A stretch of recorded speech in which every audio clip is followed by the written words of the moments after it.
ফলতায় আবাসের কাটমানি ফেরত দিলেন অভিযুক্ত দুই তৃণমূল কর্মী। আবাসের ঘর দেওয়ার নামে কাটমানি নিয়েছিলেন সুমিত হালদার এবং সুমন্ত মণ্ডল। উপভোক্তাদের সেই টাকা ফেরত দিলেন তারা। করার জন্য যে টাকা তোমাদের নিয়েছিলাম সেটা বলে না করার জন্য যে টাকা নিয়েছিলাম। একদা যিনি মমতা বন্দ্যোপাধ্যায়ের ঘনিষ্ঠ ছিলেন সেই সুদীপ বন্দ্যোপাধ্যায় গতকাল তৃণমূলের বিদ্রোহী ব্লকে নাম লিখিয়েছেন এবং আজ যেমনটা জানা যাচ্ছে দিল্লিতে তৃণমূলের বিদ্রোহী ব্লক ফের বৈঠক করবে এবং কাল বিদ্রোহীরা স্পিকারের সঙ্গে দেখা করবে। তৃণমূলের সংসদীয় দলে ভাঙন, একের পর এক বাড়তে থাকা বিদ্রোহী সাংসদদের সংখ্যা এরপর কোন দিকে বাঁক নিতে চলেছে জানতে সরাসরি চলে যাব আমাদের প্রতিনিধি শিবাশিস মৌলিকের কাছে। শিবাশিস, সুকর্ণা, দেখো, শুরুতেই তোমায় বলে রাখি যে তৃণমূলের পরিবারে যে অস্বস্তি, সে তৃণমূল কংগ্রেস পরিবারের অস্বস্তি তৈরি হয়েছে। আমরা দেখেছি একেবারে গত ৩রা জুন থেকে, যখন বিধানসভায় প্রকাশ্যে তারা ভিন্ন একটা চিঠি, দলের অভিষেক বন্দ্যোপাধ্যায়ের মতের পরিপন্থী একটা চিঠি দিলেন এবং ঠিক 15 দিনের মধ্যে কিন্তু কার্যত এই বিদ্রোহের সমাপতন হয়ে তৃণমূল কংগ্রেস থেকে তারা বিদ্রোহী ব্লক পুরো আলাদা হয়ে যাচ্ছে, এরকম একটা ইঙ্গিত আসতে শুরু করেছে। কারণ যে কারণে বিষয়টা সেখান থেকে সূত্রপাত। আমরা জানি যে সুদীপ বন্দ্যোপাধ্যায় গতকালকেই তিনি এসে পৌঁছেছেন দিল্লিতে। দিল্লি এয়ারপোর্ট থেকে শতাব্দী রায়কে নিয়ে তিনি সরাসরি চলে গেলেন ভূপেন্দ্র যাদবের বাড়িতে।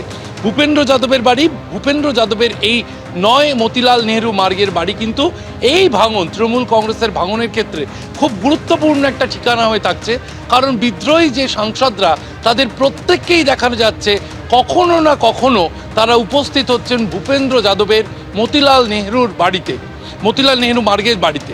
এবং সেই জায়গায় কিন্তু দেখা যাচ্ছে যে সোমবার শুভেন্দু অধিকারীর উপস্থিতিতে একটা বৈঠক হলো, বুধবার দিন আরও 5 জনের একটা বৈঠক হলো, সেখানেও শুভেন্দু অধিকারী উপস্থিত।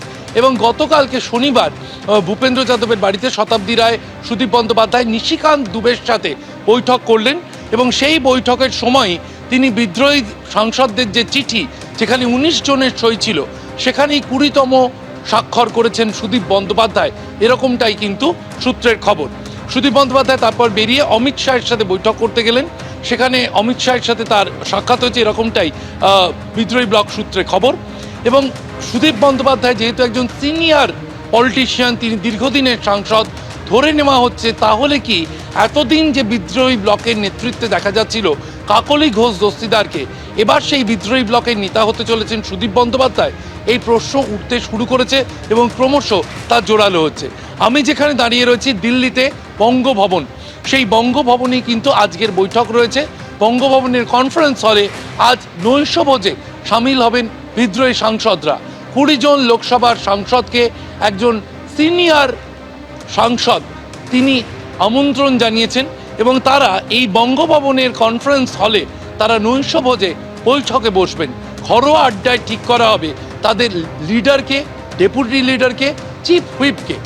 এই সিদ্ধান্ত নেওয়ার পর আগামীকাল, এখনো পর্যন্ত আমরা বারবার বলছি রাজনীতির রঙ্গমঞ্চে বারবার অনেক কিছু পরিবর্তন হয়, কিন্তু এখনো পর্যন্ত বিদ্রোহী ব্লক সূত্রে যা খবর, তাতে আগামীকাল এই 20 জন বিদ্রোহী সাংসদ তাদের উপস্থিতিতে তারা চিঠি নিয়ে সরাসরি যাবেন লোকসভার অধ্যক্ষ ওম বিড়লার কাছে এবং গিয়ে তারা জানিয়ে দেবেন যে তারা তৃণমূল কংগ্রেসের অংশ হয়ে থাকতে চাইছেন না, স্বতন্ত্র শাখা হিসেবে এবং ইস্যুভিত্তিক এনডিএকে সমর্থন করতে চান এই বিদ্রোহী ব্লকের সাংসদরা।